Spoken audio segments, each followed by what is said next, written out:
practice set project enables students to acquire accounting skills in a practical context. And for many students, this is a very engaging, one might almost say addictive way to master the accounting fundamentals, the building blocks upon which all their later learning is built. This method draws heavily both on feedback and feed forward and is a highly scalable model. The accounting practice set imitates what happens in practice, and it's produced in Microsoft Excel. Spreadsheet skills are also an important skill for people in business, especially accounting. When you look at the practice set, you'll notice that you're provided with some basic information about the business. Particularly, you'll see transactions, the opening trial balance, then you have other things like a bank statement, some helpful information, the chart of accounts and some basic instructions. As well, there is a set of business records, starting with the inventory and then working through to the journals, the general ledger and the trial balance. Students are also asked to produce a bank reconciliation and to undertake an analysis of the business with the ratios to give some indication of how the business is performing and to make suggestions about what should be done to improve its performance.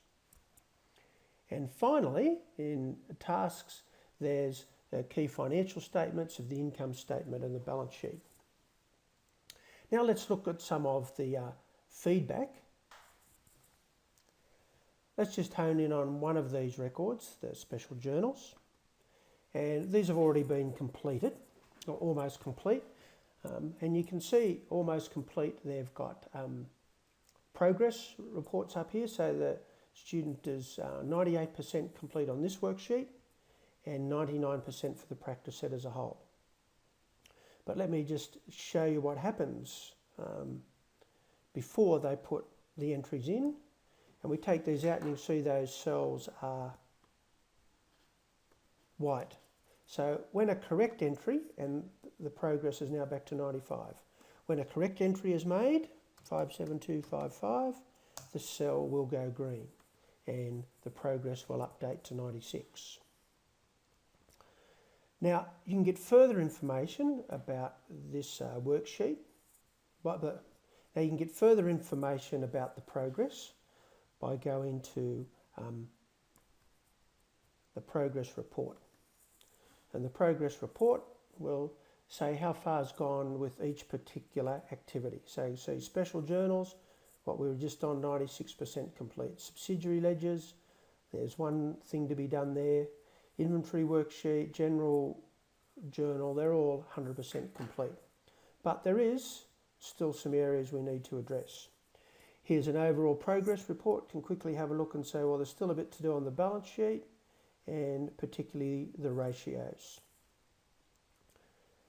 With each of these items here, we can identify what further needs to be done by going to the breakdown. Special journals, so there's 4 special journals.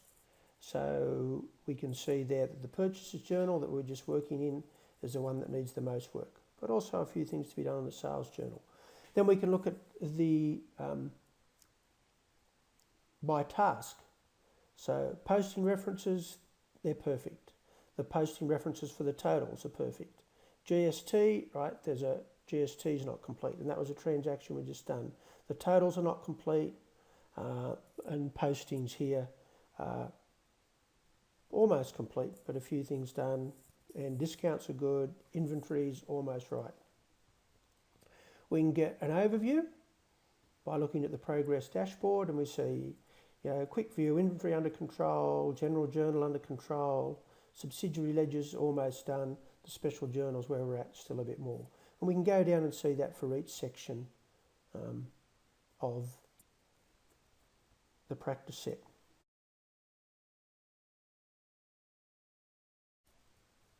One other bit of feedback is the Leaderboard on Moodle, which reports the top 25 students on how far they've progressed through the practice set, and this is based on self-reporting. And given we're only halfway through the trimester, you can see there's a lot of students have made fairly good progress. Some students who've made progress and haven't reported it. Now let's look at some of the feed forward. Feed forward is about providing a clear path for students to follow. And this is done by producing videos that map out each step of the way. It also explains some of the concepts and explains how things fit together. And we can see these videos by clicking on the link on Moodle to the practice set videos, and it will give us a list of each of the videos and an explanation about what is covered in those videos. There's 29 videos in all that covers the full spectrum of the practice set to where it is to this stage. Sorry, there's 28 videos in all. Now, the use of these videos also provides great feedback to me. So let's have a look at reports on these videos, and I can go to analytics of these videos, and I can see in the last month there's been nearly 3,000 views, and all up there's over 5,000 views of the videos. Now let's hone in on that a little bit further. There was a quiz, accessible task, a bit over a week ago, or almost 2 weeks ago, for on-campus students. And so if we go around, so if we look at the usage leading up to that quiz, so a week before to the quiz. And again, you can see how the activity really spiked just before the quiz. And so that gives a sense in the sort of 2 weeks leading up to the quiz, how students were engaging with the material. Now, we can also look at that, and this provides other really valuable feed forward. I can pick any one of these videos here, and these are only the top 10 by usage, but I can expand the list out, and I can get great feedback from that video, sometimes, not always, about potential issues. So I can look at this video and I can see where students are viewing it, and so it actually has really good retention. They're staying, but there is a spike in the middle which tells me I have an issue that I need to address. So if I move through to here, I can watch what bit it is that's been constantly viewed by the students. So this has gone from 90% up to 176%. So it looks like almost, on average, students are going through this twice. So I can see GST on a discount is a really big issue. So that's something that I will need to address.